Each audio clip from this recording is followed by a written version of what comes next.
और देखिए हमारे साथ इस पर बात करने के लिए छात्रों के मन में जो सवाल है, अभिभावकों के मन में जो सवाल है और इस पर क्या कुछ कैसे होगा, ये सब समझने और बात करने के लिए हमारे साथ कई खास मेहमान इस वक्त जुड़ने वाले हैं। हमारे साथ एक्सपर्ट का एक बड़ा पैनल मौजूद है जो छात्रों के सवालों का जवाब देंगे। हमारे साथ जुड़ेंगे अभी दिल्ली यूनिवर्सिटी के वीसी पीसी जोशी साहब और डीपीएस साहिबाबाद की प्रिंसिपल डॉक्टर ज्योति गुप्ता। हमसे छात्र भी जुड़ेंगे जो एक्सपर्ट से अपने सवाल पूछेंगे। डॉक्टर ज्योति गुप्ता, मैं सबसे पहले आपसे शुरुआत करना चाहूंगा मैम। जिस तरीके से अब सीबीएसई की तरफ से कहा जा रहा है कि छात्रों का रिजल्ट हम लाएंगे, लेकिन उसके लिए एक पूरा प्रोसेस हो रहा है, किस तरीके से लाएं, कैसे लाएं, इसको लेकर बहुत सारे सवाल हैं। वो चाहे स्टूडेंट्स हो चाहे उनके पेरेंट्स हो। आप लोगों तक तो स्टूडेंट्स और पेरेंट्स भी पहुंच रहे होंगे, क्या क्या उनके सवाल हैं और क्या लग रहा है कैसे आएंगे नतीजे, ताकि वो किसी को कोई दिक्कत ना हो। सबसे पहले मैं ये कहना चाहूँगी कि अभिभावकों को और बच्चों को बिल्कुल भी चिंता नहीं करनी चाहिए, चिंता मुक्त रहने चाहिए। जहाँ पर देश के प्रधानमंत्री खुद बच्चों से बात कर रहे हैं, एक फीडबैक ले रहे हैं और वो उनके बीच में आके उनसे बात कर रहे हैं, तो जो भी पॉलिसी आएगी वो एक हाईएस्ट लेवल पे मॉनिटर हो रही है और बच्चों को केंद्र में रखते हुए ही इस पॉलिसी को लाया जाएगा। अभी आपने जो दिखाया, कल हमारा भी एक बच्चा जो था वो प्राइम मिनिस्टर के साथ मुखातिब था और बच्चों को बहुत अच्छा लगा कि प्रधानमंत्री खुद जो हैं इस चीज़ में, इस प्रोसेस में इन्वॉल्व हैं। अब बहुत सारे सवाल बच्चों के जो हैं उनको एक एक करके अगर हम देखें तो सबसे पहले तो ये है, मूल्यांकन क्या सिर्फ 12th के बेसिस पे होगा? जो उन्होंने ऑनलाइन परीक्षाएं दी हैं उसके बेसिस पे होगा? थोड़े वक्त के लिए स्कूल्स बाद में खुले थे और सीबीएसई का भी सर्कुलर आया था कि प्री बोर्ड्स जो हैं और 11th के और 9th के एग्ज़ाम्स ऑफलाइन मोड में हो, तो कुछ स्कूल्स, काफ़ी स्कूल्स ने वो एग्ज़ाम्स करा भी लिए थे। और स्टेट बोर्ड्स के भी अगर हम बच्चों को देखेंगे तो काफ़ी, अगर मैं यूपी बोर्ड की बात करती हूँ तो अक्टूबर 1 से लेके बच्चे स्कूल में थे और उन्होंने भी जो है अपने प्री बोर्ड्स को ऑफलाइन मोड में दिया था। तो क्या सिर्फ 12वीं के मार्क्स को ही कंसिडर किया जाएगा और अलग अलग जितने असेसमेंट्स होते हैं, क्योंकि पीरियोडिक टेस्ट्स होते हैं, यूनिट टेस्ट्स होते हैं बच्चों के, सवाल डॉक्टर गुप्ता आप उठा रही हैं, मिड टर्म एग्जाम्स होते हैं, इन्हीं सवालों के जवाब हम तलाशने की कोशिश कर रहे हैं। बच्चों के मन में भी क्या सवाल है? जी, मैं आऊंगा डॉक्टर गुप्ता आपके पास। दिल्ली यूनिवर्सिटी के वाइस चांसलर पीसी जोशी साहब भी हमारे साथ जुड़े हुए हैं। जी, एक बात और जी, वीसी जोशी साहब, आप तक मेरी आवाज पहुंच रही है? सर, मैं ये समझना चाहूंगा, बहुत स्वागत है पहले तो आपका एबीपी न्यूज पर। सर, अब यूनिवर्सिटी के एडमिशंस की प्रक्रिया भी शुरू होनी है और जाहिर सी बात है जो छात्र 12वीं पास करके आएंगे सर, वो यूनिवर्सिटी में एडमिशन के लिए जाएंगे आगे। तो जिस तरीके से रिजल्ट आ रहा है उसका एडमिशन प्रोसेस पर, यूनिवर्सिटी की मैं बात कर रहा हूँ, क्या असर होगा और छात्रों पर क्या असर होगा, वो किस तरीके से होगा, पूरा क्राइटेरिया सर, उस पर कुछ रोशनी आप डालें। देखिए, ऐसा है कि दिल्ली यूनिवर्सिटी के एडमिशंस बोर्ड के एग्ज़ाम्स के रिजल्ट्स पर निर्भर करते हैं और जैसा कि आपको पता होगा, इस साल भारत सरकार ने, मिनिस्ट्री ऑफ एजुकेशन ने और यूजीसी ने मिलकर के सीयू सेट का भी निर्धारण किया था, जो कि फाइनल हो चुका है और सीयू सेट भी कभी भी लागू हो सकता है। अब सवाल ये पैदा होता है कि सीयू सेट इस साल हो या ना हो, ये कोविड के ऊपर जो उसका जो मूल्यांकन होगा उस पर आधारित है। लेकिन मान लीजिए सीयू सेट होता है तो मेरिट, दिल्ली यूनिवर्सिटी को मेरिट मिलने में कोई परेशानी है ही नहीं। लेकिन मान लीजिए सीयू सेट नहीं भी होता है तो भी दिल्ली विश्वविद्यालय जो भी बोर्ड्स के रिजल्ट्स आएंगे उन रिजल्ट्स के आधार पर मेरिट बना करके छात्रों को प्रवेश देगा और दिल्ली विश्वविद्यालय का जो हमारा क्राइटेरिया है वो मेरिट ही रहेगा। लेकिन मैं आपके माध्यम से छात्र छात्राओं को ये भी कहना चाहता हूँ कि वो अनावश्यक परेशान ना हो। दिल्ली विश्वविद्यालय भी भारत सरकार के इस निर्णय के पूर्ण रूप से साथ में है कि इस विशेष परिस्थितियों में हमें कुछ परिवर्तन करना पड़ रहा है, लेकिन उसका कोई भी बुरा असर हम अपने छात्र छात्राओं पर नहीं पड़ने देंगे। ये बहुत अहम बात आप कह रहे हैं सर, और जो जिस तरीके से छात्रों के मन में सवाल है, उनके पेरेंट्स के मन में सवाल हैं, तो जो जवाब आप दे रहे हैं उसको लगता है कि उससे उनकी कुछ शंकाएं जरूर शांत होंगी। लेकिन एक चीज़ मैं आपसे समझना चाहूँगा सर, बहुत से ऐसे छात्र हैं जिनको लगता है कि अगर एग्जाम्स होते तो मैं शायद बहुत बेहतर नंबर लेकर आता या आती, और बहुत से छात्रों को लगता है कि एग्जाम्स नहीं होना सुरक्षा के लिहाज से ठीक है। इस कंडीशन में जब रिजल्ट आएगा तो रिजल्ट को लेकर कन्फ्यूजन छात्रों के बीच भी होगा, और जिस मेरिट की या कट ऑफ की हम भविष्य में बात करेंगे उसको लेकर थोड़ा अगर आप डिटेल में समझा समझा पाए कि इस मार्क्स के आधार पर उसको कैसे तय किया जाएगा, प्रोसेस क्या होगा, मैं थोड़ा सा समझना चाह रहा हूं सर। देखिए, दिल्ली विश्वविद्यालय में प्रवेश संबंधी निर्णय परिस्थिति अनुकूल लेने के लिए हमारे पास स्टैंडिंग कमेटी है और एक एडमिशन कमेटी है। और स्टैंडिंग कमेटी, एडमिशन कमेटी में पूरे विश्वविद्यालय के अलग अलग क्षेत्रों का प्रतिनिधित्व होता है जी। तो जैसी भी सिचुएशन होती है उसका आकलन करते हैं और छात्र हित में जो सर्वोत्तम नीति होती है उस नीति को अपनाते हैं। लेकिन मैं आपको ये जरूर बता देना चाहूँगा कि जो हमारा मेरिट का क्राइटेरिया है उसमें हम बिल्कुल भी कोई रियायत नहीं बरतेंगे। मेरिट के आधार पर ही जो मेधावी छात्र हैं उनको ही यहाँ प्रवेश मिलेगा। लेकिन मेरिट का आधार क्या होगा, वो CU सेट भी हो सकता है। लेकिन अगर CU सेट नहीं हो तो हमारे जो बोर्ड के हमें मार्क्स मिलेंगे, जो रिजल्ट मिलेगा, मूल्यांकन करके जो बोर्ड्स देंगे, हमें बोर्ड्स के जो निर्णय है उस पर भी पूरा भरोसा है और हम उस पर पूरे भरोसे के साथ उसको ऑनर करेंगे। ठीक है सर। डॉक्टर गुप्ता, एक जल्दी से मैं आपकी प्रतिक्रिया इस पर चाहूंगा। जिस तरीके से VC साहब बता रहे हैं कि जो कुछ बोर्ड का फैसला होगा उसको हम ऑनर करेंगे और पूरी तरीके से ऑनर होगा वो फैसला, तो ऐसे में मुझे लगता है कि छात्रों को बहुत शंकाएं या पेरेंट्स को बहुत शंकाएं होनी नहीं चाहिए। बिल्कुल, इसका तो बहुत निवारण अभी सर ने कर दिया। अगर सब कुछ मेरिट पे बेस्ड होगा, मार्क्स पे बेस्ड होगा, तो आई एम श्योर जो पॉलिसी भी बोर्ड लेके आएगा उसमें बच्चों का जो पूरे 2 साल का 11th का और 12th का परफॉर्मेंस है उसी के साथ ही लेके आएगा। अब यहाँ पे मैं ये कहना चाहूँगी कि अगर बच्चों ने ऑनलाइन परीक्षाएं भी दी हैं या उन्होंने नहीं दी हैं, फिर भी उनका जो 11th का परफॉर्मेंस है, उनका 12th का परफॉर्मेंस है और जो उनके टीचर्स हैं उनको वो पढ़ाते हैं, वो बहुत अच्छा मूल्यांकन कर सकते हैं बच्चों का। तो सब एक ऑब्जेक्टिव क्राइटेरिया जब आएगा तो ऑब्जेक्टिव क्राइटेरिया बेस्ड असेसमेंट जो होगी तो उसके अंदर कोई प्रॉब्लम नहीं होने वाली है। और अगर मेरिट ही बेसिस रहेगा, हो सकता है कट ऑफ्स जो है थोड़ी सी हाई चले जाए इस वक्त, इस बारी, पर जितने बच्चे हैं अगर वो सिर्फ मार्क्स के बेसिस पे ही एडमिशन पा पाएंगे तो आई थिंक बहुत ज़्यादा जो रिलीफ है बच्चों को मिलेगी जी इस वक्त। ठीक है, आप रहिए डॉक्टर गुप्ता। PC जोशी साहब भी हमारे साथ जुड़े हुए और देखिए कुछ बच्चे भी हमारे साथ मौजूद हैं, वो बच्चे जो कल बैठक में भी मौजूद थे जिसमें प्रधानमंत्री ने उनको सरप्राइज दिया था, और आज हमारे साथ भी उनमें से कुछ बच्चे जुड़े हुए हैं। हितेश्वर शर्मा पंचकुला से हमारे साथ हैं, अभिराम, विधि चौधरी, चित्रकार थेपरा और अमी सैम्बल हमारे साथ अलग अलग जगहों से मौजूद हैं। हितेश्वर, आपके अगर कुछ सवाल हो, हमारे दोनों एक्सपर्ट्स मौजूद हैं, अगर आप कुछ पूछना चाहें उनसे। नमस्ते सर, मैं यही बोलना चाहूंगा कि जैसे अभी जो कुछ सवाल तो थे वो जोशी सर ने बिल्कुल क्लियर कर दिए और मैं बिल्कुल उनकी बात से सहमति रखता हूं कि मेरिट पे कॉम्प्रोमाइज नहीं हो सकता। सर मैं मानता हूं जैसे कि अगर जो भी क्राइटेरिया अगर CBSE से आता भी है तो मेरा ये मानना है कि जो पढ़ने वाला बच्चा होता है या जो जिस बच्चे को हम कहते हैं कि मेरिट पे एडमिशन मिलनी चाहिए, वो पूरे साल पढ़ाई करता है। ऐसे कोई जो अंत में पढ़ाई करके जो अंक लेता है, या कभी कभार हमने सुना है कि बोर्ड की परीक्षा से 2 महीने पहले पढ़ाई शुरू करके कोई अगर अंक ले रहा है तो वो असली मेरिट वाला बच्चा ही नहीं है, तो वो वहां पे मेरिट कॉम्प्रोमाइज होता है। अगर हम एक क्राइटेरिया अडॉप्ट करते हैं, मान लीजिए सिर्फ 12वीं के अंक लेते हैं, प्री बोर्ड्स के अंक लेते हैं, या मिड टर्म के अंक लेते हैं, या हम पिछले 2-3 सालों के लेते हैं, तो जो भी टॉप करने वाला होता है या जो भी पढ़ने वाला बच्चा होता है वो हमेशा से तैयारी करता आ रहा होता है। वो शुरू से तैयारी स्टार्ट होती है, ना कि लास्ट के कुछ महीनों से या बोर्ड की तैयारी से। कोई कहे कि मैं तो बोर्ड में बहुत अच्छा करने वाला था, मेरे प्री बोर्ड में चाहे बहुत अंक कम है, लेकिन वो सब एक्सक्यूजेज है। हमें एक्सक्यूज नहीं देने हैं, हमें मेहनत करनी है, और जो मेहनत करता है वो शुरू से करता है। तो जैसे कि DU एक बहुत ही मानी हुई यूनिवर्सिटी है, तो वहां पे अगर हम क्राइटेरिया की बात करें तो मेरिट कॉम्प्रोमाइज हो ही नहीं सकता। CU सेट होता है नहीं होता है वो कोरोना पे डिपेंड करता है, लेकिन जो ये क्राइटेरिया है, जैसे टॉप करने पे लोग पूछा करते थे कि 10वीं में सवाल ये होता था कि आपने टॉप कैसे किया, तो उसका एक सिंपल आंसर होता था कि कंसिस्टेंसी और रोज छोटे छोटे पार्ट्स में एफर्ट्स करना। तो जो अगर हम एफर्ट्स कर रहे हैं तो वो हमारे रिजल्ट में कंसिस्टेंसी बहुत इंपॉर्टेंट है, और शायद इसीलिए जिस तरीके से रिजल्ट लाने की बात हो रही है हितेश्वर, और वो बहुत अहम हो जाता है, पूरा जो ड्यू प्रोसेस है वो बहुत अहम हो जाता है। विधि चौधरी गुवाहाटी से हमारे साथ मौजूद हैं जी, तो सेम बात पे प्राइम मिनिस्टर, यस सर, विधि हमारे साथ जुड़ गई। मैं आ रहा हूं आपके पास अभिराम।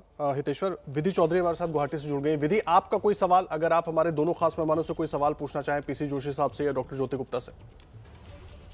जी नमस्कार। नमस्ते। मैं बहुत ही सहमत हूँ जो डिसीजन लिया गया है सीबीएसई की तरफ से, श्री नरेंद्र मोदी जी ने जो डिक्लेयर किया। एंड जैसा कि हितेश्वर ने भी कहा कि इस बार हम सबको इस बात का मूल बहुत ही अच्छे से समझ आ गया है कि पूरे साल राउंड द ईयर पढ़ना कितना ज़्यादा आवश्यक है। तो मैं पूरी तरह से इस तरह से सहमत हूँ। मैं बस यही जानना चाहूँगी कि क्या इस बार भी DU-JAT को कंसिडर किया जाएगा? लाइक हम हर साल भी मेरिट के साथ साथ DU-JAT एग्जाम कुछ कॉलेज जैसे कि शहीद सुखदेव कॉलेज और इनके लिए कंडक्ट किया जाता था।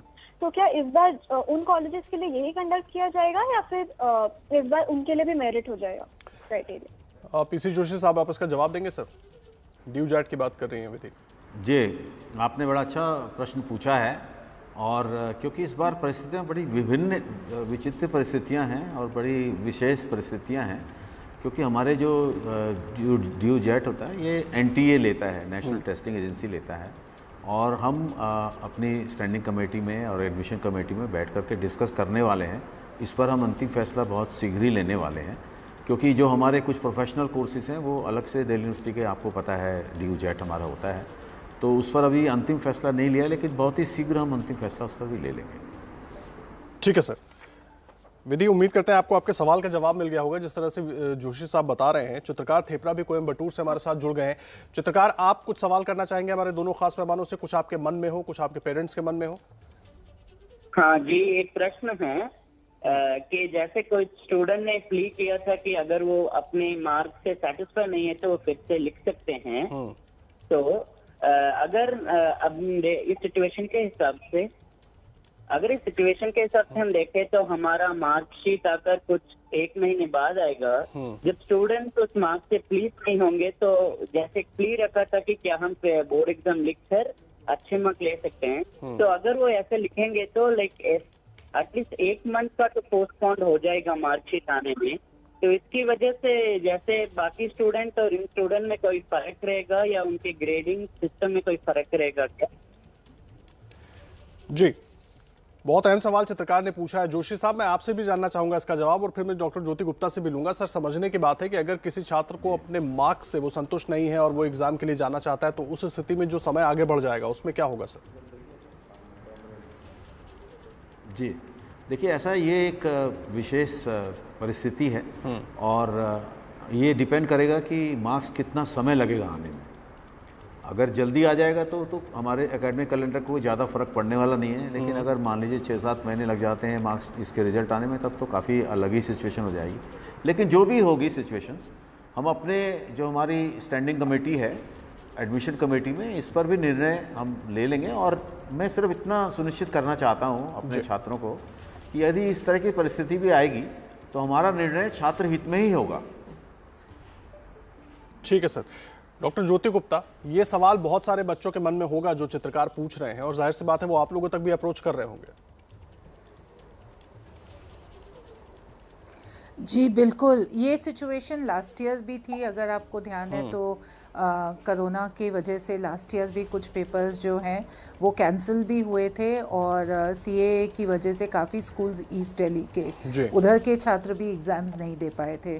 तब भी यही सवाल था कि पॉलिसी से अगर कुछ बच्चे खुश नहीं होंगे वो एग्ज़ाम दे सकते हैं। बाय एंड लार्ज मतलब अगर हम देखें तो बच्चे सब खुश थे, और बहुत ही कम बच्चों ने शायद उसका लाभ उठाया होगा कि बच्चे एग्ज़ाम देने के लिए गए होंगे। इस बारी भी मेरी उम्मीद है कि जो क्राइटेरिया आएगा वो बच्चों को ध्यान में रखते हुए आएगा, और जो बच्चों का एक एप्ट मूल्यांकन है वो होगा। तो उसके बाद भी अगर कुछ बच्चे अपना एग्ज़ाम देना चाहेंगे तो जैसे ही केसेस कम होंगे, जिस तरह से कंपार्टमेंट की डेट शीट आती है उसी तरीके से इन बच्चों के लिए भी डेट शीट आएगी। ये लोग अपना एग्ज़ाम दे सकते हैं, और जैसे कि जोशी सर ने कहा, अगर उसका रिज़ल्ट जल्दी आ जाता है, मेरी उम्मीद से अगर वो अगस्त सितंबर तक उसका रिज़ल्ट आ जाता है तो ऑब्वियसली फिर वो जहाँ जाना चाहते हैं वो चले जाएंगे, क्योंकि सत्र जो है वो प्रोफेशनल कॉलेजेस के भी थोड़े से डिलेड होंगे ही। मतलब बिल्कुल टाइम से तो शायद पता नहीं शुरू हो पाएंगे या नहीं हो पाएंगे, जोशी सर ज़्यादा इसके बारे में बता सकते हैं। पर बच्चों का अगर सितंबर तक भी आ जाता है रिज़ल्ट तो उसमें कोई प्रॉब्लम नहीं होनी चाहिए, क्योंकि संख्या जो है इन बच्चों की बहुत कम होने वाली है। जी ठीक है, एमी भी हमारे साथ मौजूद है इंदौर से। एमी सैम्बल, आपके क्या सवाल है? और सबसे पहले तो ये बताइए, आप उस बैठक में भी मौजूद थी, क्या कुछ प्रधानमंत्री नरेंद्र मोदी ने कहा और जो सवाल आपके मन में थे या जो चिंता थी, कुछ उससे दूर हुई उनकी बातों से? हाँ, काफी चिंता दूर हुई। मतलब हम लोग सोच रहे थे कि हम अपने ओपिनियंस वगैरह देंगे इन्वेस्टमेंट के विषय में ही, कि मतलब जैसे बात चल रही थी बीच में कि 9th, 10th और 11th के मार्क्स कंसिडर करने वाले हैं। तो उसमें ये शंका थी कि 9th, 10th और 11th ये तीनों साल में ये बच्चों के बहुत क्रूशियल साल होते हैं। इसमें बच्चे 8th से जब 9th में जाते हैं तो सब्जेक्ट्स बढ़ जाते हैं, बोर्ड का टेंशन बढ़ जाता है, और 10th में तो रहता ही है। और 10th में भी अगर अच्छे मार्क्स आ जाते हैं तो 11th में सब्जेक्ट चेंज होने के बाद एकदम स्लिप होते हैं काफी सारे, और कुछ कुछ दबाव में आके भी सब्जेक्ट लेते हैं। तो अगर इसको कंसिडर किया जाता और उससे संतुष्टि नहीं मिलती और फिर हमें अगर पेपर देना पड़ता, तो उस पेपर का पैटर्न क्या होता, और क्या आगे नीट पोस्टपोन होगी? ठीक है, डॉक्टर जोशी, अगर आप इस पर कुछ रोशनी डाल पाए सर, क्योंकि बहुत सवाल हैं इन छात्रों के मन में। नहीं, देखिए, नीट के बारे में तो मैं कुछ नहीं कह सकता हूँ। मैं तो सिर्फ दिल्ली विश्वविद्यालय में DU जेट होता है या CU सेट होता है, उसके विषय में कह सकता हूँ, जिसके आधार पर हम एडमिशन हमारे वहाँ पर लेते हैं, और मैंने वो स्थिति क्लियर कर ही दी है। सर, एक चीज़ मैं और समझना चाहूँगा आपसे, क्योंकि जो दिक्कतें जिनकी हम बात कर रहे हैं कि छात्रों को कोई दिक्कत नहीं होगी, वो तो बहुत अच्छी तरीके से आप सब समझा रहे हैं, लेकिन क्या जिस तरीके से रिजल्ट आता है उसके बाद वो चाहे 12वीं पास करके छात्र DU में एडमिशन ले या कहीं एडमिशन ले या देश के बाहर एडमिशन लेने की कोशिश करे, किसी तरह की कोई दिक्कत आ सकती है क्या? इस पर आप कुछ हमें थोड़ा बताएंगे।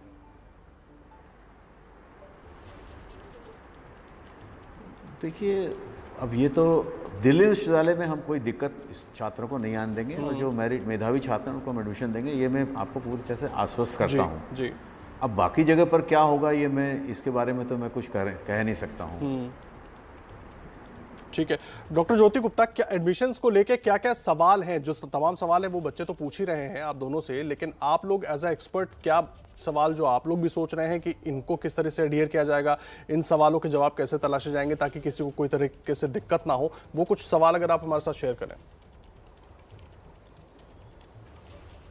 जी ज़रूर। उससे पहले मैं जो अभी छात्रा ने पूछा हमसे कि नीट का एग्ज़ामिनेशन, लास्ट ईयर भी नीट का एग्ज़ामिनेशन हुआ था, और एक दफ़ा नहीं 2 दफ़ा हुआ था।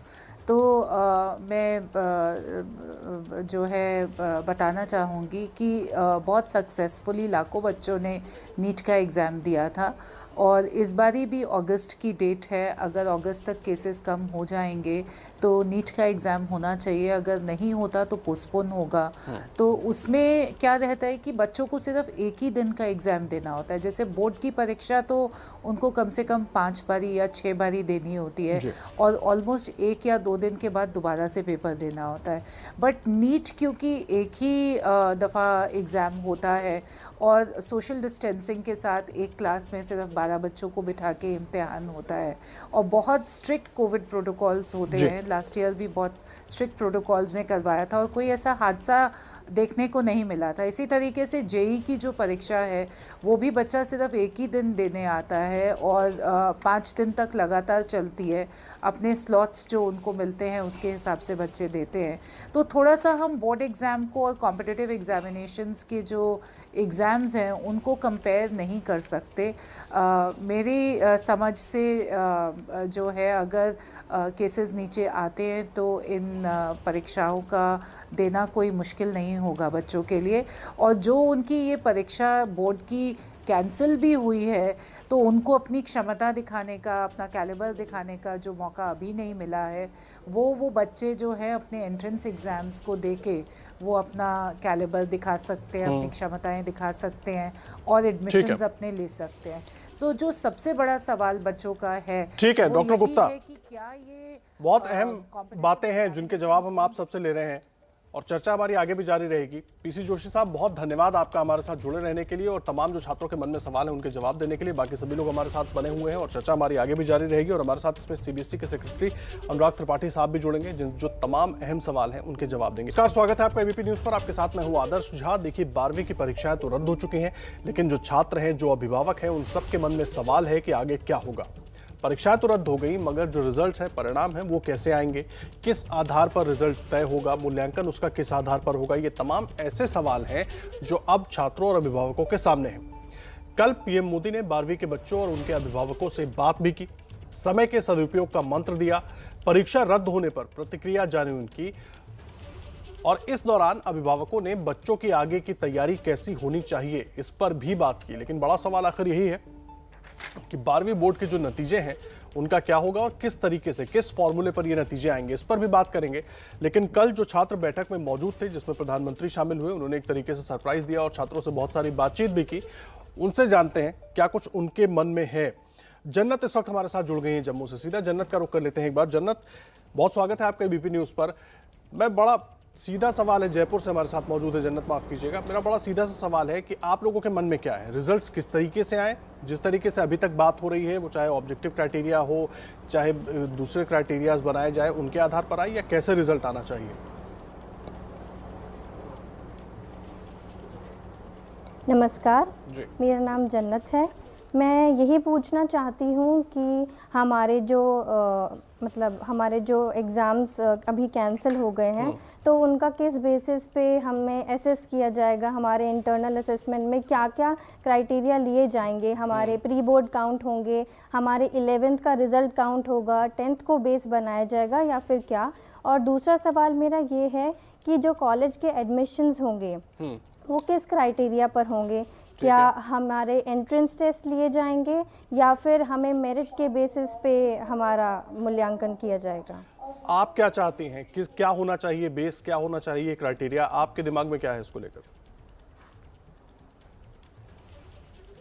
देखिए, मैं जितना समझती हूँ, मुझे लगता है कि हमें 10th, 11th और 12th का जो इंटरनल असेसमेंट हुआ है उसके बेसिस पे ही क्राइटेरिया मानना चाहिए, क्योंकि कई ऐसे विद्यार्थी भी हैं जिन्होंने अपनी पूरी ईमानदारी बरती है। जितने भी इंटरनल एग्ज़ाम्स हुए हैं 12th में, उन्होंने पूरी अपनी ईमानदारी से सारे एग्ज़ाम्स दिए हैं ऑनेस्टी के साथ, और उनके साथ अगर उसका काउंट नहीं करेंगे 12th के इंटरनल असेसमेंट को, तो उनके साथ इनजस्टिस होगा। ठीक है, आप रहिए हमारे साथ। हितेश्वर शर्मा पंचकुला से मौजूद हैं। हितेश्वर, आपका क्या असेसमेंट है, किस तरीके से होना चाहिए रिजल्ट, बेस क्या होना चाहिए, किन चीज़ों को आधार बनाकर रिजल्ट आना चाहिए आगे? सर, मैं भी जन्नत की बातों से कहीं ना कहीं सहमत हूँ। मेरा मानना यही है कि अगर हम 10वीं, 11वीं और 12वीं के अंक लेते हैं तो वो एक बेहतर चीज़ रहेगी, क्योंकि देखिए, एक तो 10वीं के अंक लेने का फायदा क्या है कि कहीं पे मैनिपुलेशन नहीं हो सकता रिजल्ट में। अगर हम, क्योंकि हम चेक्स इतने नहीं रख पाएंगे कि कहाँ पे रिजल्ट ज़्यादा दिखाया जा रहा है, कहाँ पे किसी के अंक कम किए जा रहे हैं। जो 10वीं का है वो बोर्ड का दिया हुआ एक नतीजा है जिसको कोई भी हिला नहीं सकता। तो अगर हम उसको कुछ मान्यता देंगे, कुछ हम परसेंटेज शेयर जो हम +1 को देंगे, कुछ +2 को देंगे, तो एक अच्छा रिजल्ट सामने आएगा। और जो कंसिस्टेंटली मेहनत करते आ रहे हैं बच्चे, जो पढ़ते आ रहे हैं, जिन्होंने कभी इधर उधर नहीं देखा, जो सिर्फ अपनी पढ़ाई पे फोकस हैं, हमें शुरू से ही कहा जाता है, मेरे स्कूल भवन विद्यालय पंचकुला में शुरू में बता देते हैं कि आपने कंसिस्टेंट रहना है। मेरे प्रिंसिपल मैम ने कहा था एक्सपेक्टेशंस हैव शूटेड अप। तो मैं +1 से ही मेहनत कर रहा था कि +2 में भी शायद टॉप कर पाता। तो टॉप करना कोई एक या दिन 2 दिन का खेल नहीं है। तो अगर मेरिट बनता है तो मेरिट इस बेस पे बनता है कि आप कितनी मेहनत करते आ रहे हैं, और मेहनत जो है वो हैबिट बन जाती है। तो अगर हम 10वीं से अगर अंक लेना स्टार्ट करते हैं तो 10वीं के अंक लेने का सबसे बड़ा फायदा यही है कि उसमें कोई हम इधर उधर उस रिजल्ट को छेड़ ही नहीं सकते, क्योंकि अगर कल को हमें चेक भी करना है कि मेरिट कितना या जो कितना एक्यूरेट है रिजल्ट, तो हम 10वीं के जो बोर्ड का ही नतीजा है वो रिकॉर्ड्स मेंटेन्ड है, वो सभी के पास रिकॉर्ड्स हैं कि 10th में सीबीएसई में किसके कितने अंक थे। उसके बाद हम +1 और +2 में भी ये नहीं कर सकते कि उसको बिल्कुल इग्नोर कर रहे हैं, उसको भी हमें एक शेयर देना है, क्योंकि +1 और +2 में जो भी इंटरनल में मेहनत की है बच्चों ने, या प्री बोर्ड में किया है, जो फाइनल्स में किया है। और इसमें मैं यही मानता हूं कि कम्युनिकेशन गैप नहीं होना चाहिए। जो कॉलेजेस हैं, यूनिवर्सिटीज हैं, उनको कम्युनिकेट करना चाहिए बच्चों के साथ, ताकि स्ट्रेस ना रहे। इसमें मैं जोशी सर को थैंक यू कहना चाहूंगा। मैं उनके स्टेटमेंट्स पढ़ता आ रहा हूं पिछले 1-2 दिन से, वो खुद बता रहे हैं, वो आगे आके अपने आप से बता रहे हैं कि जो मेरिट है वो हम शायद सीबीएसई का क्राइटेरिया का मेरिट फॉलो करेंगे और मेरिट के बेसिस पे ही एडमिशन देंगे। प्राइम मिनिस्टर सर ने हमसे बात की, हम कभी एक्सपेक्ट भी नहीं कर सकते कि इस मैटर में डायरेक्टली सर आके इतनी अच्छी तरह से हमें आश्वासन देंगे। सर ने हमें बहुत अच्छी तरह कहा है कि आप देखिए मेरिट जो है उसी पे आपकी एडमिशन होंगी और जो मेहनत है आपकी वो मेहनत बेकार नहीं जाएगी, ज्ञान कभी नष्ट नहीं होता। और सर परीक्षा की चर्चा में भी कहते आए हैं कि जीवन की परीक्षा बड़ी है, उसकी तैयारी कीजिए। तो अंक तो वैसे भी मायने नहीं रखते और हम वैसे भी एक नई एजुकेशन पॉलिसी की ओर बढ़ रहे हैं जहां पे ओवरऑल डेवलपमेंट पे जोर दिया जाने वाला है। तो कुछ 1 साल के अंक, जैसे एक बोर्ड की परीक्षा के अंक पे एडमिशन नहीं दी जा रही, अगर हम पिछले 3 सालों के अंक ले रहे हैं या 2 वर्षों के अंक ले रहे हैं, बहुत ही बेहतरीन लगा मेरे हिसाब से होगा, क्योंकि मेरिट उसमें दिखेगा असली। जब हम एडमिशन देते हैं सिर्फ बोर्ड के बेसिस पे, सिर्फ 12वीं के बेसिस पे, कई बार क्या होता है बीच में जो पॉइंट्स आप उठा रहे हैं लगातार, कोशिश हमारी भी यही है हितेश्वर, और आपने ये बात भी कही कि कोई कंफ्यूजन नहीं रहना चाहिए, इसीलिए एबीपी न्यूज़ पर हम लोग लगातार कोशिश कर रहे हैं कि छात्रों के बीच और जो लोग पॉलिसी बनाने वाले हैं या जो लोग एडमिशन्स के लिए जिम्मेदार होंगे, अब जैसे पीसी जोशी साहब थे, एक पुल जरूर बना रहे, एक ब्रिज जरूर बना रहे, ताकि कोई कंफ्यूजन ना रहे, कोई परेशान ना हो, जो उसके मन में सवाल है उसके जवाब मिलते रहे। विधि, मैं आपका रुख करूंगा, मैं ये समझना चाहूंगा कि आपके मन में आप लोगों के या आपके जैसे तमाम स्टूडेंट्स के मन में इस तरह का भी डर है कि अगर एग्जाम्स होते तो शायद मैं ज़्यादा अच्छे नंबर लाती, अब हो सकता है क्योंकि ये पूरा तरीका ही चेंज हो जाएगा तो जो लोग शायद जिन्होंने बहुत मेहनत नहीं की उनके नंबर भी हमारे बराबर आ जाएंगे, कुछ ऐसा भी डर है आप लोगों के मन में? जी नमस्कार। मेरे को यही लगता है कि डर तो इस चीज़ का मेरे मन में नहीं है कि मतलब स्टार्ट करो, मैं वीडियो ऑन कर लेता है। सॉरी, आई थिंक थोड़ा डिस्टर्बेंस हो गया। आप तक पहुंच रही है मेरी आवाज विधि? हाँ पहुंच रही ठीक है, मैं आता हूं आपके पास। एमए सैम्बल हमारे साथ मौजूद हैं इंदौर से।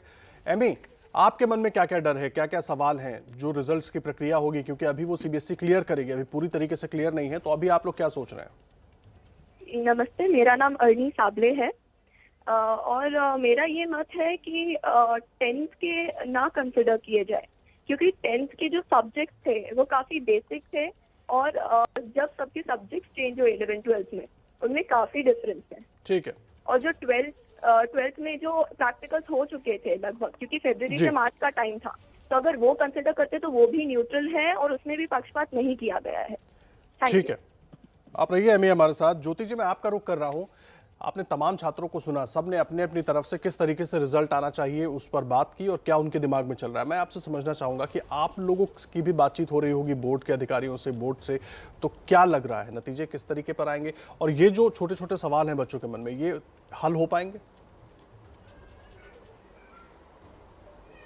बिल्कुल हल हो पाएंगे। आप अगर 10th की पॉलिसी देखेंगे जो बोर्ड ने बनाई है, वो एक बहुत ही अच्छी पॉलिसी जो इस वक्त आ सकती है, एक ऑब्जेक्टिव क्राइटेरिया बन सकता है, उसी के हिसाब से आई है। न सिर्फ बच्चों की परफॉर्मेंस देखी गई है पर स्कूल की परफॉर्मेंस भी देखी गई है, ताकि जो स्कूल्स हैं वो एक फेयर असेसमेंट करके और वो फेयर रिजल्ट्स बच्चों को दे सके। जो बच्चे डिज़र्व करते हैं वो तो देखिए अभी भी डिज़र्व करते हैं, पहले भी डिज़र्व करते थे, बोर्ड एग्ज़ाम हो या ना हो, इंटरनल असेसमेंट हो या एक्सटर्नल असेसमेंट हो, वो बच्चे उसमें अच्छा करेंगे ही करेंगे। अब क्या 10th के मार्क्स को लिया जाना चाहिए या सिर्फ 12th के मार्क्स के बेसिस इंटरनल असेसमेंट पे करना चाहिए, और सीलिंग जिस तरह से 10th में लगाई गई थी कि आप स्लैब वाइज बच्चों को डाल सकते हैं, जो उनके परसेंटेजेस हैं, जो आपका रेफरेंस ईयर है उसको देखा जाना चाहिए, या 11th के मार्क्स भी साथ में जोड़ने चाहिए, क्योंकि हमें ये देखना है कि 11th में बच्चों ने जो अपना एनुअल एग्जामिनेशन दिया था जो कि पूरे सिलेबस पे बेस्ड होता है, वो भी काफ़ी अधिकतर स्कूलों में वो भी ऑनलाइन एग्ज़ाम हुआ था। तो एक होलिस्टिक पॉलिसी, एक criteria based objective policy CBSE ज़रूर देगा, जिसके बेसिस पे मूल्यांकन पूरे देश के बच्चों का होगा। तो बिल्कुल भी, जैसे कि मैंने शुरुआत में कहा था, घबराना नहीं चाहिए, बहुत हाईएस्ट लेवल पे ये मॉनिटर हो रहा है। एक चीज़ डॉक्टर ज्योति मैं समझना चाहूँगा, काफ़ी सारे इसके अंदर डिबेट्स हो सकती हैं। एक चीज मैं समझना चाहूंगा, दो जो बातें हैं वो बार बार आ रही हैं कि रिजल्ट किस तरीके से तय होगा, एक तो ऑब्जेक्टिव क्राइटेरिया और दूसरा रेफरेंस ईयर पॉलिसी। तो आम भाषा में अगर हमारे दर्शकों को, अभिभावकों को ये समझाने की कोशिश की जाए कि ये दोनों चीजें क्या है, तो आप उस पर क्या बताएंगे उन्हें? सबसे पहले तो जो रेफरेंस ईयर है वो बोर्ड ने 10th के लिए ये कहा था कि पिछले 3 सालों की आपके स्कूल की परफॉर्मेंस क्या है। ऑन एन एवरेज अगर हम स्कूल की परफॉर्मेंस देखें तो over the years similar performance होती है, 1 या 2% ऊपर या नीचे होते हैं। तो बोर्ड ने उसमें से बेस्ट जो स्कूल का रिजल्ट है पिछले 3 सालों का, उसको उठाने के लिए कहा है। उसमें डिबेट हो सकती है कि हम लोग इस बार ही हमारा बैच बहुत अच्छा था, बहुत अच्छा रिजल्ट लेके आते, पर कहीं पे भी 5-6% का जंप नहीं होता। जो जंप होता है वो 1-2-3% तक का होता है, जो कि एक जो पॉलिसी बनाई गई है उसके अंदर उसको कंसिडर कर लिया गया है। ऑब्जेक्टिव क्राइटेरियन ये होता है कि हर स्कूल में यूनिट टेस्ट्स भी होते हैं, मिड टर्म्स भी होते हैं, हाफ ईयरलीज भी होते हैं और प्री बोर्ड्स भी होते हैं। तो क्या बच्चों ने ये सब टेस्ट्स दिए हैं, उसमें से क्या परफॉर्मेंस रही है इन बच्चों की। और 10th में तो बल्कि बोर्ड ने इतनी फ्लेक्सिबिलिटी दी है जो कि बच्चों को ध्यान में रखते हुए दिया है कि बच्चों की जो भी एवरेज परफॉर्मेंस है या best of all the exams की परफॉर्मेंस है, आप उसको ले सकते हैं और आपको रैशनल में उसको देना है। ठीक है, उसके आधार पर ही तय होगा। मैं आऊंगा आपके पास डॉक्टर ज्योति, बहुत अहम जानकारी आप दे रही हैं और सबके मन में ये सवाल है और ये बहुत अहम हो जाता है। और इसी पर बात करने के लिए हमारे साथ कुछ देर में ही जुड़ेंगे सीबीएसई के सेक्रेटरी अनुराग त्रिपाठी साहब। उनसे भी तमाम बातें जानेंगे, जो सवाल आपके मन में है उसके जवाब उनसे भी जानने की कोशिश करेंगे। एक छोटे से ब्रेक के लिए रुक रहे हैं, तुरंत लौटते हैं। आप बने रहिए एबीपी न्यूज पर। स्वागत है आपका ब्रेक के बाद एबीपी न्यूज पर। एक बार फिर से देखिए, लगातार छात्रों के मन में जो सवाल है उनके जवाब हम जानने की कोशिश कर रहे हैं, क्योंकि परीक्षा तो रद्द हो गई लेकिन रिजल्ट की टेंशन अभी भी छात्रों और अभिभावकों के मन में है। हमारे साथ तमाम एक्सपर्ट्स भी जुड़े थे, वो जवाब दे रहे हैं और इस वक्त हमारे साथ सीबीएसई के सेक्रेटरी अनुराग त्रिपाठी साहब जुड़ गए हैं। सीधा उनका रुख करेंगे। बहुत स्वागत है अनुराग त्रिपाठी सर आपका एबीपी न्यूज पर। Thank you sir. सबसे पहला मेरा सवाल यही है, क्योंकि अब सबके मन में यही सवाल है कि रिजल्ट कैसे आएगा, क्राइटेरिया क्या आएगा। देखिए, सबसे पहले तो मैं माननीय प्रधानमंत्री, शिक्षा मंत्री और पूरी टीम को धन्यवाद भी दूंगा, बधाई भी दूंगा, जिन्होंने बहुत सही समय पर बच्चों के तनाव को खत्म करते हुए निर्णय लिया। और मुझे लगता है कि मेजॉरिटी ऐसी है, मैक्सिमम बच्चे ऐसे हैं जो इस चीज को चाहते थे। हालांकि हर बच्चा परीक्षा देना चाहता था और सारे बच्चों ने साल भर तैयारी की है, ऑनलाइन पढ़ाई की है, सेल्फ स्टडी की है, कोई बच्चा इससे भाग नहीं रहा था। लेकिन ये एक ऐसा कोविड का समय था जिसमें तो हेल्थ को लेकर प्रॉब्लम थी, सेफ्टी सिक्योरिटी को, दूसरा डिले हो रहा था। जो परीक्षा फरवरी मार्च में होनी थी जून तक नहीं हो पा रही थी। तो एक अच्छा निर्णय माननीय प्रधानमंत्री और शिक्षा मंत्री के मोटिवेशन से, उनके निर्देश से, उनके सहयोग से हुआ और सीबीएसई ने इसके लिए पूरे देश में बहुत बड़ा डिस्कशन किया। एक बड़ा निर्णय था ये। अब हमारे पास एक नया चैलेंज है कि हम 12वीं का परीक्षा का क्राइटेरिया क्या रखेंगे और कितनी जल्दी से जल्दी रिजल्ट देंगे। बच्चों के लिए भी ये एक चर्चा का विषय है। तो अब मैं ये जरूर कहना चाहूंगा चैनल के माध्यम से कि 12वीं का जो क्राइटेरिया है, 12th का जो क्राइटेरिया अभी वो फाइनल नहीं हुआ है। थोड़ा दिन बच्चों को वेट करना पड़ेगा। लगभग 2 हफ्ते के अंदर, 2 वीक्स के अंदर हम पैक कर लेंगे।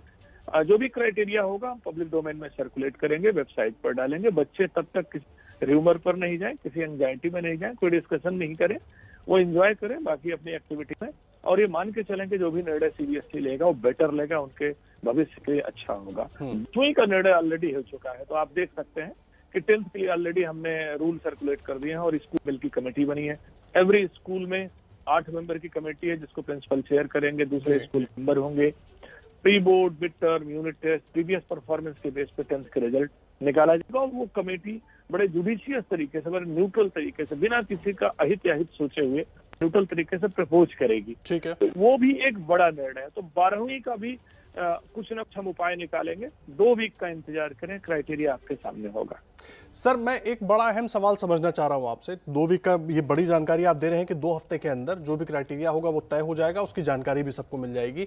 लेकिन मैं इसमें एक चीज पूछना चाहूंगा, अलग अलग यूनिवर्सिटीज में एडमिशन की प्रक्रिया शुरू हो जाएगी सर, तो उसको देखते हुए क्या आप लोगों की कुछ बातचीत उनसे भी चल रही है इस क्राइटेरिया को बनाने में, ताकि यूनिवर्सिटीज को भी दिक्कत ना हो स्टूडेंट्स को सेलेक्ट करने में और स्टूडेंट्स को भी दिक्कत ना हो? देखिए, शिक्षा विभाग जो हायर एजुकेशन है, हम लोग उसके लगातार टच में, यूजीसी के टच में, यूनिवर्सिटीज कॉलेजेस के टच में हैं। और आपको ये बताएं कि ये कोविड का संकट पूरे देश में है। जैसे हमारे 10th 12th के बच्चे प्रभावित हो रहे हैं, वैसे ही हायर एजुकेशन के बच्चे भी उससे प्रभावित हो रहे हैं। उनको भी पता है कि किसी भी बोर्ड स्थिति नहीं है कोई एग्जाम ले सके। मैक्सिमम बोर्ड्स ऐसे हैं जो एग्जाम कैंसिल कर रहे हैं। सीबीएसई ने कर दिया, आईसीएसई कर दिया, बहुत सारे स्टेट ने कर दिया। तो हायर एजुकेशन, यूनिवर्सिटी और कॉलेज को मालूम है कि इस प्रक्रिया थोड़ा डिले होगा, वो हमारे साथ हैं। दूसरा, फॉरेन कंट्रीज के एडमिशन की जो प्रोसेस होती है, बहुत सारे बच्चे जाते हैं, वहां भी ये प्रोसेस मिड अगस्त में स्टार्ट हो रही है। तो हमारे पास पर्याप्त 2 महीने का समय है। तो यूनिवर्सिटी, कॉलेज, फॉरेन इंस्टीट्यूट के एडमिशन प्रारंभ होने के पहले हमारा रिजल्ट बच्चों के हाथ में होगा। ये बहुत अहम जानकारी दे रहे हैं सर। एक चीज़ और मैं समझना चाहूँगा, बहुत से अभिभावकों का ये सवाल है कि अगर किसी बच्चे का रिजल्ट आ जाता है, रिजल्ट के बाद उसको लगता है कि मैं एग्ज़ाम देना चाहता हूँ, लेकिन अब एग्ज़ाम दूंगा तो उसके बाद क्या मैं यूनिवर्सिटी में एडमिशन के लिए जाऊंगा, वहाँ पर कुछ देरी हो सकती है, या यूनिवर्सिटी जो है, कोई भी रिस्पेक्टिव यूनिवर्सिटी सीट्स रिजर्व करके रख सकती है ऐसे बच्चों के लिए जो एग्ज़ाम देना चाहते हैं बाद में? देखिए, 2 चीज। पहले तो हम जो रिजल्ट निकालेंगे बड़ा उसका ऑब्जेक्टिव क्राइटेरिया होगा, और हम मान चल रहे हैं कि 99.9% मीन्स मैक्सिमम बच्चे उससे सेटिस्फाई होंगे, क्योंकि हम तक कोई निर्णय नहीं लेंगे जिससे बच्चों का नुकसान हो। हमें भी मालूम है कि कई बार प्री बोर्ड में, मिड टर्म में, यूनिट टेस्ट में कई बार बच्चों की परफॉर्मेंस डाउन रहती है। समटाइम स्कूल अपने इंटरनल एग्जामिनेशन को टफ करके लेते हैं जिससे बच्चे बेटर तैयार हो सके बोर्ड एग्जाम के लिए। ये सब चीजों का हम लोग ध्यान रखेंगे। जो रिजल्ट निकलेगा जस्ट एंड प्रॉपर होगा। जहां तक आप ये बात करें कि अगर कुछ बच्चे उससे डिससेटिस्फाई होते हैं, कुछ बच्चे असंतुष्ट होते हैं, तो निस्संदेह आफ्टर कोविड जब सिचुएशन नॉर्मल होगी वो एग्जाम होगा। उसमें डिले जरूर होगा, क्योंकि कोविड जब तक नॉर्मल नहीं होगा तब तक हम वो कर नहीं सकते। हम इस विषय में आपको इसका उत्तर इस चैनल पर अभी नहीं दे सकते कि वेदर अगर हमारा वो पेपर डिले होता है और बच्चे री एग्जाम देते हैं और उनके कुछ नंबर बढ़ जाते हैं, तो क्या यूनिवर्सिटी और कॉलेज उसको सुरक्षित रखेंगे और देंगे, उसका निर्णय अभी यहाँ देना संभव नहीं होगा। डिपेंड करेगा उन यूनिवर्सिटी और कॉलेज के ऊपर, क्योंकि बहुत लंबे समय तक वो भी डिले नहीं कर सकते। लेकिन मान के चलें कि प्रक्रिया जो री वैल्यूएशन, री एग्जाम या बाकी चीजों की होगी, उसकी स्थिति बहुत कम से कम बच्चों को पड़ेगी। जी सर, जिस तरीके से नतीजे आएंगे और अब जो वक्त लगेगा, मैं सीधा सीधा जानना चाहूँगा, बहुत से ऐसे छात्र हैं जो विदेश में पढ़ने के लिए जाना चाहते हैं, अलग अलग इंस्टीट्यूट्स में, यूनिवर्सिटीज़ में, उनके लिए एक तो क्या दिक्कतें आएंगी, और क्या आप लोगों की बातचीत हो रही है ऐसी यूनिवर्सिटीज से, ऐसे अलग अलग कॉलेजेस से, कि उनको वहाँ पर भी कोई दिक्कत ना हो? बिल्कुल बात हो रही है, और शिक्षा विभाग, चाहे वो स्कूल एजुकेशन हो चाहे उच्च शिक्षा विभाग हो, दोनों एक ही बच्चे के अंडर में है। दोनों को लीड हमारे ऑनरेबल एजुकेशन मिनिस्टर कर रहे हैं। दोनों एक साथ मिलकर के काम कर रहे हैं। बच्चों को जो हमारे स्कूल से 12th पास करेंगे, हायर एजुकेशन में एडमिशन में कोई डिले या हमारे रिजल्ट के डिले का कोई इशू बिल्कुल नहीं आएगा। लेकिन ये जरूर बताना चाहूंगा कि डिफरेंट यूनिवर्सिटीज और कॉलेजेस में एडमिशन का क्राइटेरिया थोड़ा अलग है। कुछ यूनिवर्सिटी ऐसे हैं जो मेरिट बेस्ड लेती हैं, कुछ यूनिवर्सिटी ऐसी हैं जो टेस्ट लेती हैं। जो टेस्ट लेती हैं वो अपना तरीका डिसाइड करेंगे ड्यूरिंग दिस कोविड टाइम क्या कैसे करेंगे। जो मेरिट बेस्ड लेती हैं उनके सामने भी चैलेंज होगा कि अलग अलग एजुकेशनल बोर्ड जहाँ एग्जाम्स नहीं हुए उनको कैसे वो उनकी चीजों को मैच करते हुए एक बेटर तरीके से देखें जिससे किसी बच्चे का नुकसान नहीं हो। बिल्कुल ठीक कह रहे हैं सर आप, नुकसान किसी बच्चे का नहीं होना चाहिए, इसीलिए कोशिश हमारी ये जारी है कि बच्चों के मन में जो शंकाएं हैं वो दूर करें, और आपसे बेहतर उनको कोई दूर नहीं कर सकता। हमारे साथ विधि मौजूद हैं, जयपुर से एक स्टूडेंट हैं, वो भी आपसे एक सवाल करना चाह रही है। विधि, आप कुछ पूछना चाहें अनुराग त्रिपाठी जी से? माफ कीजिएगा, जन्नत हमारे साथ मौजूद है जयपुर से। जन्नत जी नमस्कार, मेरा नाम जन्नत है। मैं यही पूछना चाहूँगी कि हमें जिस हिसाब से हमारी मार्कशीट बनेगी तो उसे कहीं कोविड स्पेशल केस समझ के तो कहीं ट्रीट नहीं किया जाएगा, क्योंकि आगे जॉब्स हैं, तो शायद लोगों के मन में ये शंका हो कि हाँ इनका तो इंटरनल असेसमेंट के बेसिस पर है या 10th या 12th के बेसिस पर है, तो कहीं हमें उस निगाह से, उस तरीके से तो नहीं असेस किया जाएगा? जी नहीं, बिल्कुल बिल्कुल जन्नत, मैं आपको ये अश्योर करना चाह रहा हूँ और बिल्कुल कहना चाह रहा हूँ कि ऐसा कहीं नहीं देखा जाएगा कि आपका रिजल्ट जो है बिना परीक्षा के हो गया तो आपको प्रमोटेड माना जाएगा, आपको थोड़ा सा कम मार्क्स मिलेंगे। ऐसा बिल्कुल नहीं होगा, कोई यूनिवर्सिटी और कॉलेज ऐसा नहीं करेगा, क्योंकि ये डिसीजन हायर लेवल पे हो रहा है, मिनिस्ट्रीज के थ्रू हो रहा है, बोर्ड जो ऑटोनोमस बॉडीज हैं या गवर्नमेंट बॉडीज हैं उनके थ्रू हो रहा है, इसलिए हमारे निर्णय को 100% वो फॉलो करेंगे। और एक चीज मैं और बताना चाहूंगा, मुझे लगता है कि जो 3 घंटे का पेन पेपर एग्जाम होता था, ये रिजल्ट उससे बेटर होगा। रीजन क्या है कि अब बच्चे का 3 घंटे में समटाइम परफॉर्मेंस खराब भी हो जाती थी, बीमार होते थे, मेंटल ट्रॉमा होता था। फिर जो बच्चे की परफॉर्मेंस है पूरे वर्ष भर की होगी। 10th का क्राइटेरिया आपके सामने है, 12th का हम डिस्कस करेंगे जब क्राइटेरिया सामने आएगा, लेकिन 10th का अगर आप देखें तो बच्चा सिर्फ बोर्ड एग्जाम के बेस पे जज नहीं हो रहा है। Pre board, mid term, unit test, previous performance, school के रिजल्ट, बहुत सारी चीजें हैं, सीबीएसई बोर्ड के रिजल्ट, बहुत सारी तो बहुत सारा लाखों करोड़ों डाटा हमारे पास है। तो मुझे लगता है ये रिजल्ट बेटर होगा। कोई बच्चा इस आशंका में नहीं रहे कि वो 3 घंटे में परीक्षा देता तो बेटर होता। तो पहले तो ये मान के चलें कि कोई प्रमोटेड नहीं मानेगा, इक्वल अपॉर्चुनिटी होगी, ना इस देश ना विदेश कहीं ये दिक्कत नहीं आएगी। और दूसरा, मान के चलें कि रिजल्ट ज्यादा बेटर होगा क्योंकि बस वर्ष भर की परफॉर्मेंस होगी। एक परफॉर्मेंस थोड़ी खराब होगी तो कोई ना कोई थोड़ी अच्छी भी तो होगी। तो हम ये ध्यान रखेंगे कि जो बेस्ट परफॉर्मेंस है, बेटर परफॉर्मेंस है, उनके आसपास बच्चों को लेके जाएं। एक यूनिट टेस्ट में नंबर कम हुआ लेकिन मिड टर्म में ज्यादा हुआ तो उसका भी पूरा ध्यान रखा जाएगा, इसलिए किसी तरह का कोई नुकसान नहीं होगा। और एक चीज मैं और कहना चाहूँगा, बहुत अच्छा अवसर है क्योंकि आपके चैनल को लाखों करोड़ों बच्चे देखेंगे और सुनेंगे, और मेरे सामने स्क्रीन पर भी कुछ बच्चे शेयर कर रहे हैं। कल माननीय प्रधानमंत्री महोदय ने भी बच्चों से चर्चा की, फेस टू फेस माननीय प्रधानमंत्री ने चर्चा की थी और बहुत सारे सामाजिक मुद्दों को टच किया था, चाहे वो आजादी का मुद्दा हो, चाहे वो कोविड का मुद्दा हो, चाहे बच्चों के निर्णय लेने का मुद्दा हो, कि उनके रिसर्च इनोवेशन का मुद्दा हो, उनके सोशल कंसर्न का, एनवायरनमेंट का मुद्दा हो। ठीक है, मैं ये कहना चाहूंगा कि जो परीक्षाएं हैं उनका उद्देश्य सिर्फ नंबर देना नहीं होता है। उस परीक्षाओं को देने के पहले जो वर्ष भर वो पढ़ाई करते हैं अपने 5 विषयों की, 6 विषयों की, उनमें बड़े सामाजिक, सांस्कृतिक, आर्थिक मोटिव्स होते हैं। बच्चे सोशल इमोशनल स्किल को डेवलप करते हैं, कॉम्पिटेंसी स्किल को डेवलप करते हैं, वो कम्युनिकेशन स्किल ले आते हैं, प्रॉब्लम को सॉल्व करते हैं, बच्चे लीडरशिप डेवलप करते हैं, अपनी टीम में आते हैं, सोशल स्किल लेकर के आते हैं, क्रिएटिविटी डेवलप करते हैं। इमेजिन करिए कि जो एक परीक्षा होती है वो ज्यादातर रूट लर्निंग पर ले जाती है, बच्चे मगिंग करते हैं, उनको 100 की रेस में रहना है, इसलिए वो बेचारे जो है मेहनत करके नंबर ले लेते हैं। लेकिन अगर उनको अवसर मिले कि नंबर तो बाई प्रोडक्ट है, वर्ष भर आपको competency, skilling, vocational skilling, creativity, problem solving, social skill develop करनी, तो ज्यादा बेहतर व्यक्तित्व का विकास होगा और जीवन में यही चीजें काम आती हैं। त्रिपाठी सर, बहुत महत्वपूर्ण बात आप कह रहे हैं, बहुत महत्वपूर्ण बात आप कह रहे हैं, और इसलिए मैं आपसे गुजारिश कर रहा हूं कि हमें एक छोटा सा ब्रेक लेना होगा, लेकिन आप हमारे साथ जरूर बने रहे ताकि बच्चे जो हैं वो इस पर अपनी बातों को समझ पाए, सुन पाए, और जो उनके मन में शंकाएं हैं उसको भी वो दूर कर पाए। आप जुड़े रहे हमारे साथ, और देखिए तमाम लोग भी हमारे साथ मौजूद हैं, बच्चे भी मौजूद हैं, और डॉक्टर ज्योति भी हमारे साथ मौजूद है। लेकिन सवाल ये है कि आखिर अभिराम, आपके मन में कोई सवाल है इस पर? तो हमें निर्णय बहुत पसंद आया, पर आगे अगर हमें ये बोर्ड एग्जाम की अभी जो क्राइटेरिया हमें आगे जो मिलेगा, क्या उससे हमें, अगर हम उससे नाखुश है, तो अगर हमने एक बोर्ड पर परीक्षा दी थी पर उसमें जो अंक हमने पाया उससे भी हम असंतुष्ट रहेंगे, तो क्या हमें कुछ और भी विकल्प मिलेंगे?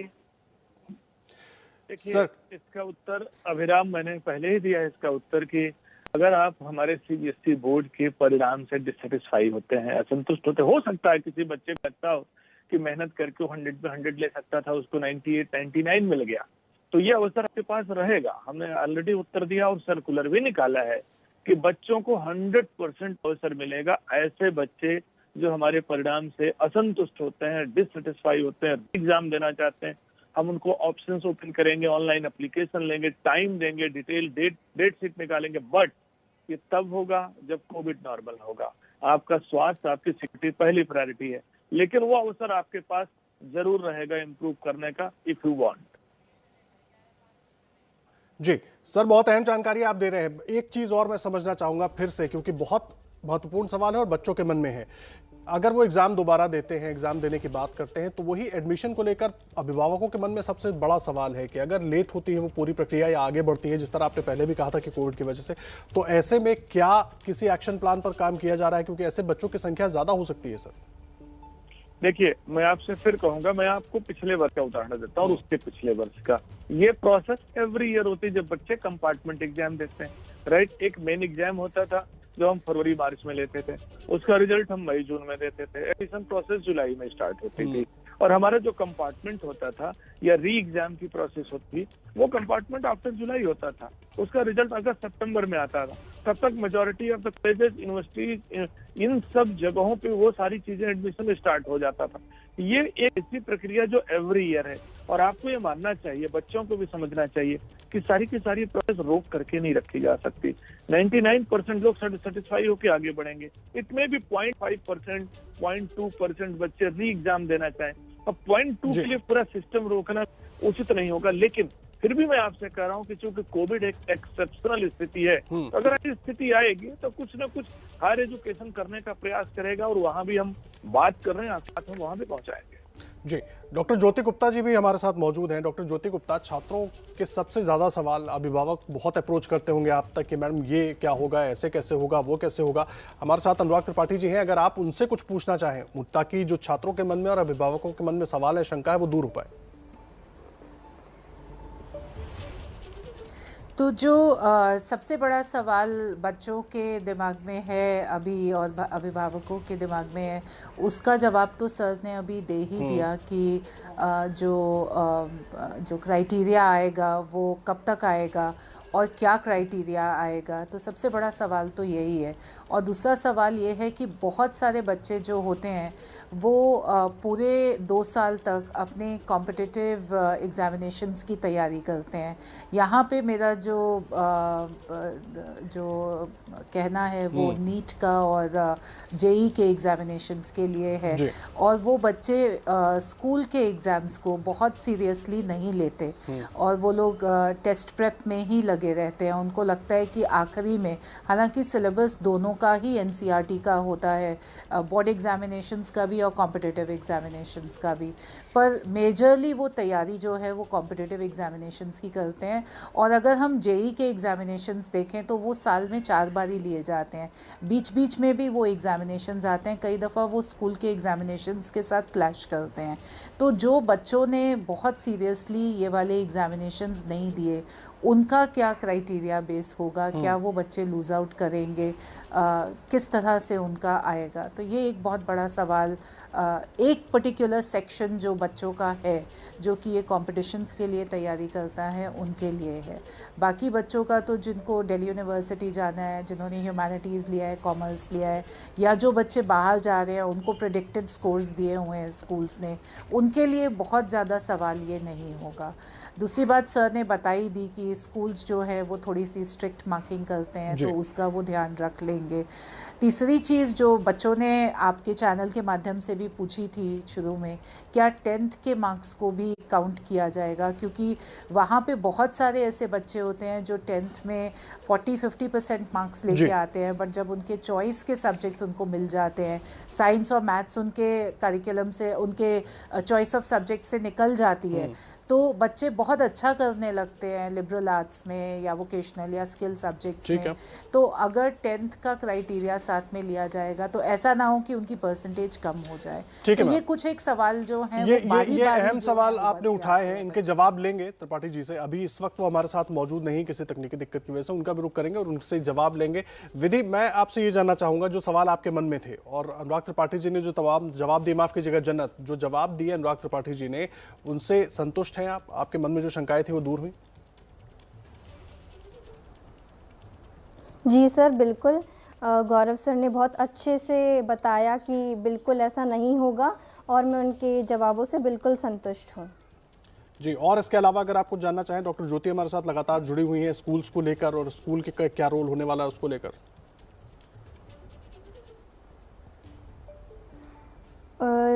मैं बस यही पूछना चाह रही थी कि अगर वो लेते हैं इंटरनल असेसमेंट के बेसिस पे, तो वो कौन कौन से एग्ज़ाम्स हैं, कौन कौन से जो टर्म्स हैं उसे काउंट करेंगे, प्री बोर्ड काउंट करेंगे, जो हमारा हाफ ईयरली होता है उसे काउंट करेंगे, या फिर हमारे जो पीरियोडिक टेस्ट होते हैं उसे आधार मानेंगे? ज्योति जी। बेटा, यहाँ पे आपको ये समझना होगा कि आप सब ने अपने प्रैक्टिकल एग्ज़ाम्स भी दिए हैं, हो सकता है 100% प्रैक्टिकल एग्ज़ाम्स ना दिए हों, 2 या 3 सब्जेक्ट्स के दिए हों, उनको भी कंसिडर किया जा सकता है। इंटरनल असेसमेंट के आपके मार्क्स हैं, जैसे इंग्लिश में आपका assessment of speaking and listening skills होता है, तो एक कंपोनेंट तो आपका प्रैक्टिकल्स का और इंटरनल असेसमेंट्स का है ही, जो बच्चों जो बोर्ड के पोर्टल पे ऑलरेडी अपलोडेड है। उसके साथ साथ हर स्कूल पीरियोडिक टेस्ट्स या यूनिट टेस्ट्स लेता है, हर स्कूल मिड टर्म या हाफ ईयरली एग्ज़ाम्स लेता है, और प्री बोर्ड्स जो कि पूरे सिलेबस के ऊपर एक एग्ज़ामिनेशन होता है, जो कि एक प्रिपरेशन एग्ज़ामिनेशन होता है, जिसके कि 1 महीने के बाद बोर्ड एग्ज़ामिनेशंस होने होते हैं। Schools 1 pre board, 2 pre board, 3 pre boards लेता है। तो ये सभी का एक एमलगमेशन जो होगा, जिस तरह से 10th की पॉलिसी आई है, मेरा मानना है कि इसी तरह से एक होलिस्टिक पॉलिसी 12th के लिए भी ज़रूर तैयार करेंगे। अभी जैसा सर ने कहा कि 2 हफ्ते लगेंगे उनको ये तय करने में कि किस तरह की पॉलिसी बनेगी और किस तरीके से वो पब्लिक को अनाउंस करेंगे, और बारी बारी सर हमें यही कह रहे हैं, और कल प्रधानमंत्री जी ने भी बच्चों को आश्वासन दिया है कि जो भी होगा बच्चों के हित में होगा। अब इसमें जैसे कि अभी सर ने कहा 99.9% बच्चे सेटिस्फाई होंगे, और जो कुछ एक बच्चों को ये लगेगा कि हम नहीं सेटिस्फाइड है अपने रिज़ल्ट से, जो हमारा मूल्यांकन हमारे अपने टीचर्स ने या हमारे स्कूल ने किया है बेस्ड ऑन दी क्राइटेरिया, वो फिर उनके पास विकल्प है, वो एग्ज़ाम अपना दे सकते हैं दोबारा से। और आई एम श्योर कि आगे यूनिवर्सिटीज़, जैसे जोशी सर ने भी हमें थोड़े टाइम पहले बताया था कि यूनिवर्सिटीज़ भी, क्योंकि अनप्रेसिडेंटेड टाइम्स हैं और बच्चा अगर उतने परसेंटेज के क्राइटेरिया में आ जाता है तो कहीं ना कहीं उधर भी उनको इस चीज़ का बेनिफिट मिलेगा। तो सारे ही क्राइटेरियाज़ को मद्देनज़र रखा जाएगा। अब देखना ये है कि कौन से सालों की असेसमेंट को कंसिडर किया जाता है, बट जो भी क्राइटेरिया होगा बहुत ऑब्जेक्टिव क्राइटेरिया होगा और क्राइटेरियन बेस्ड असेसमेंट होगा। मुझे एक बात बताइए ज्योति जी, अनुराग त्रिपाठी जी कमेटी बनाने की बात कर रहे थे जिसमें प्रिंसिपल्स भी होंगे, तमाम लोग होंगे, तो क्या ऐसी कुछ कोशिश चल रही है? आप लोगों से अभी तक कुछ कम्युनिकेट हुआ है सीबीएसई की तरफ से कि किस तरह से बातचीत आगे बढ़नी है, क्या क्राइटेरिया होना चाहिए इसको लेकर? जो त्रिपाठी सर बता रहे थे वो 10th के जो रिजल्ट्स हैं उसके कमेटी की बात कर रहे थे कि जो 10th में रिजल्ट्स हर स्कूल के बनने हैं, उसमें जो प्रिंसिपल है स्कूल की वो चेयरपर्सन है उस कमेटी की, उसमें 2 टीचर्स जो हैं वो बाहर के स्कूल के भी हैं जो कि उस कमेटी में इंडक्ट किए गए हैं, और 5 टीचर्स जो अलग अलग विषयों के हैं, जैसे मैथ्स का, इंग्लिश का, हिंदी का, साइंस का और सोशल साइंस का टीचर है, वो उस कमेटी का पार्ट हैं। और इनके अलावा और कोई भी नहीं है जो इस कमेटी में दखलंदाजी कर सकता है। और सबसे पहले वो 10th के लिए बात कर रहे थे, और सबसे पहले इस कमेटी का जो एक रोल था वो ये था कि एक अपना ऑब्जेक्टिव तैयार किया जाए, एक जो रैशनल डॉक्यूमेंट दिया गया है उसमें अपना जो भी रिज़ल्ट का क्राइटेरिया, मतलब जो भी उन्होंने मिड टर्म या हाफ ईयरलीज या प्री बोर्ड्स या यूनिट टेस्ट, जो भी एग्ज़ाम के मार्क्स कंसिडर करने हैं और बेस्ट ऑफ ऑल करना है कि एवरेज करना है, वो सारा उस रैशनल डॉक्यूमेंट में आपको डॉक्यूमेंट करना है। और इसमें सहमति जो है वो एक्सटर्नल जो मेंबर्स हैं कमेटी के, जो कि उस स्कूल के नहीं हैं, उनको पहले समझाना है और उनकी सहमति ज़रूर लेनी है। सो ये चीज़ ज़रूरी है, क्योंकि जो क्राइटेरिया बन जाता है वो बहुत ही ऑब्जेक्टिव क्राइटेरिया बन जाता है, उसके बाद सब्जेक्टिविटी का कोई रोल नहीं रहता। तो ये तो वो सर इस कमेटी की बात कर रहे थे। उसके अलावा उन्होंने ये भी कहा कि पूरे देश में उन्होंने कंसल्टेशंस करी हैं, तो सीबीएसई के बहुत रीजनल ऑफिसेज हैं और हर एरिया का, हर स्टेट में जो है रीजनल ऑफिस है, और कुछ एक स्टेट्स को मिला के भी रीजनल ऑफिसेज हैं। तो वहाँ के रीजनल ऑफिसेज के माध्यम से बहुत कंसल्टेशन बहुत प्रिंसिपल्स के साथ जो है वो सीबीएसई ने करी है, और उसके बाद मतलब वो इस निर्णय पे पहुँचे थे कि किस तरह से 10th का करना चाहिए। और अभी 12th के लिए भी बहुत एक्सटेंसिव कंसल्टेशंस चल रही हैं, बहुत सारे प्रिंसिपल्स, बहुत सारे एडुकेटर्स अक्रॉस द कंट्री जो हैं उनकी सलाह ली जा रही है, और आई एम श्योर जो भी पॉलिसी आएगी वो सब चीज़ों को मद्देनज़र रखती हुई आएगी। और अभी भी 10th की पॉलिसी में भी फीडबैक लिया जा रहा है, अगर कहीं पे कोई दिक्कत आ भी रही है तो उसको बहुत ऑब्जेक्टिवली देखा जा रहा है, उसको रिजॉल्व किया जा रहा है। अगर आप देखेंगे तो पहले पॉलिसी आई और बाद में फिर FAQs भी आए। आप सारी चीज़ों की जानकारी दे रही हैं, एक चीज़ मैं समझना चाहूँगा, जो पेरेंट्स हैं खास करके वो बहुत कंफ्यूज है अपने बच्चों के फ्यूचर्स को लेके, तो एज अ स्कूल आप लोग या तमाम दूसरे स्कूल कुछ ऐसी कोशिश कर रहे हैं कि उनके जो कंफ्यूजन है दूर किए जाए, वो चाहे कोई प्रोग्राम चलाकर या उन तक जानकारियाँ पहुँचाने की कोई अलग तरीके से कोशिश, ताकि जो परेशान हो रहे हैं छात्र भी और अभिभावक भी वो ना हो? जी, तो जो पॉलिसी आई है CBSE से और जो फ्रीक्वेंटली आस्क्ड क्वेश्चंस हैं उनको हम लोगों ने जो है वो पेरेंट्स के साथ साझा भी किया है, और वो एक पब्लिक डोमेन में भी है, तो पेरेंट्स को जो कन्फ्यूजन है वो उससे काफ़ी हद तक रिजॉल्व हो जाती है। हम लोग एज अ स्कूल जो है वो बच्चों को पूरा अपना रैशनल नहीं बता सकते अभी, क्या एग्जैक्टली हम कैलकुलेट करने जा रहे हैं वो बताना ठीक भी ठीक है, लेकिन जानकारी काफी हद तक आप लोग पहुंचा रहे हैं, ये बहुत अहम हो जाता है डॉक्टर गुप्ता, और कंफ्यूजन है जो है उसको दूर करना बहुत अहम हो जाता है। बहुत धन्यवाद आपका भी जन्नत, बहुत धन्यवाद हमारे साथ जुड़े रहने के लिए, और तमाम खास मेहमान जो हमारे साथ जुड़े थे सबका बहुत धन्यवाद।